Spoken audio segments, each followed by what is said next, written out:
வணக்கம், நான் தான் உங்கள் தெங்காசிரி எழுதி. இன்றைக்கி நம்ம வீட்டில் சிக்கன் பிரியாணி. ஓகேங்களா? சிக்கன் பிரியாணி பிளேட்டில் வச்சு சாப்பிட்டோம். நானும் பசங்கள்லாம் சாப்பிட்டுட்டு அந்த பிளேட்லேயே நான் சாப்பிட்டு முடித்த உடனே ஒரு ட்ராயிங் பண்ணி வச்சுருக்கேன், சித்திரம் வரைஞ்சி வச்சுருக்கேன். பார்க்கிங்களா? ஒன்றுட்டு இன்றைக்கி நம்ம வீட்டில் பிரியாணி. ஓகே, இதை பாருங்கள் எப்படி இருக்குது. இது வந்து நான் சாப்பிட்ட பிளேட்டு. இதை பார்த்தீங்களா? சிக்கனோட அந்த கால் பீஸுமாங்க பாருங்கள், லெக் பீஸு, அது கடித்து சாப்பிட்டது.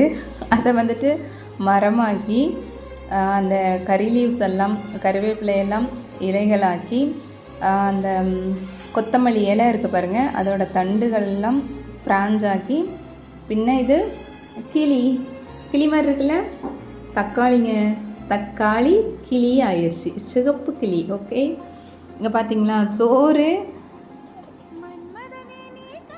சோறெல்லாம் பேர்ட்ஸ் ஆக்கி. ஓகே, எப்படி இருக்கு? இது பூவு. இது தக்காளி, கொத்தமல்லி இலை, குறிச்சி, உள்ளி, இதெல்லாம் கூட்டிட்டு ஒரு பூவாய். ஓகே, எப்படி இருக்கு? நல்லா இருக்குன்னா ஒரு கமெண்ட் பண்ணிடுங்க. ஓகேங்களா?